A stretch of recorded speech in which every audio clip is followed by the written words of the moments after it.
Howdy, Hasselhouse Users here, and, well, we're reviewing Free Guy today. Now, I know I said I would review a video game, that being Star Fox Adventures, but, well, a few things changed on my schedule, and you know what, I just figured might as well review this. Because, oh boy, has this movie been on my mind for a long time.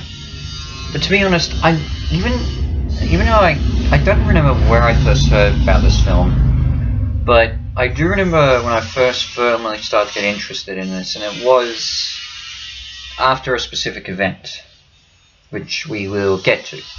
So, but needless to say, I wanted to see this film in theaters, but COVID lockdown happened to see in New South Wales due to the Delta strain, and even when theaters do open up, back up, they're only showing this in select few here on the Central Coast.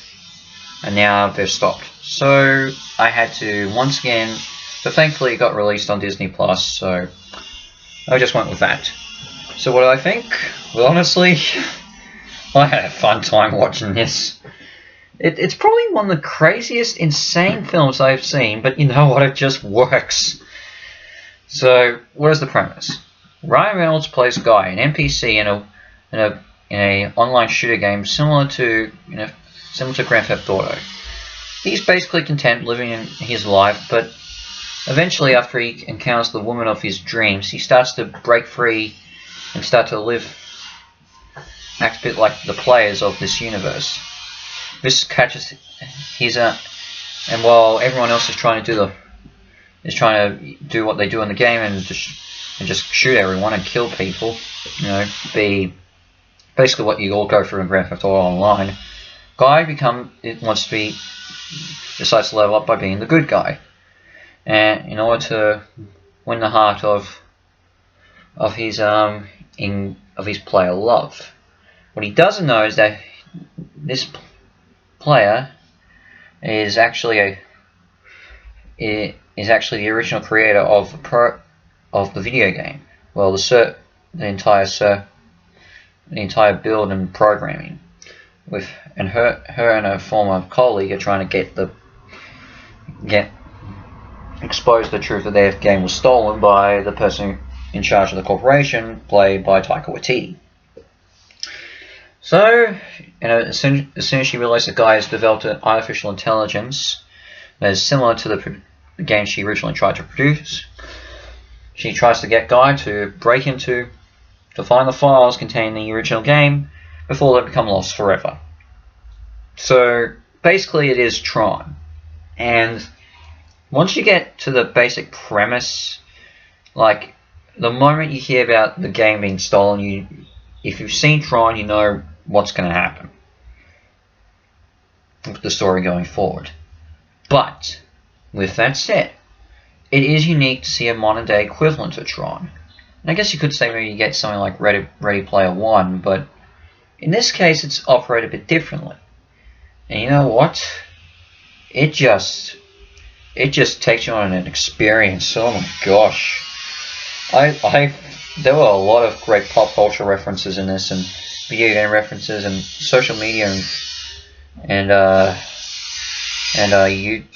YouTube references in this. It's really fun. Sorry about that. Sorry about the construction going on, but anyway, it is just insane. The effects in particular really stand out as it matches the insanity of what you're watching. And the world itself, I find this a very unique world. I mean, yes, it is pretty much Grand Theft Auto and Fortnite and all those games that we see people popularly play at the moment. But you know what? I think this world fits, and it works out well. And I just love how they distinguish the NPCs and the games. It's so stupid, but it just it's funny, women.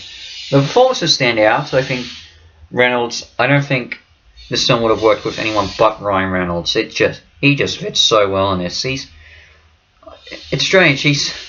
You think he's really improved over the years. Ever since Deadpool, he's taken on so many different projects, and every single one of them he just seems to get better. I mean, I loved him in Detective Pikachu, and he works so well here. The other actors do a good job too. I think Taika Waititi's actually not bad as the villain. He's a bit over the top theatrical, but even then he was similar the same way in Thor Ragnarok. So yeah, I think all the performances are good, and the cameos and references are great. I mean, the cameos, you get popular YouTubers like Laserbeam, and you also get some actors here and there, like voice cameos from The Rock and Hugh Jackman, and actual cameos from Chris Evans and the late Alex Trebek. Which is the reason why I looked into this movie more when I found out that this was his final his final appearance outside of his last season on Jeopardy. So yeah, and you know what? I was glad with the cameo that he gave him, though I am surprised there was no dedication in the credits. I'm just saying that. But the music, I mean, it's all the songs they pick, and they're so, oh my gosh, you just said so well. And I've already gone on about the humor. I would say the biggest problem for me, outside of the premise being similar to Tron, and as I said, no dedication to Alex Trebek in the credits, even though his appearance was just a cameo. Obviously, I would have loved this if they just kept it on in theaters for at least a little bit longer, at least here in New South Wales.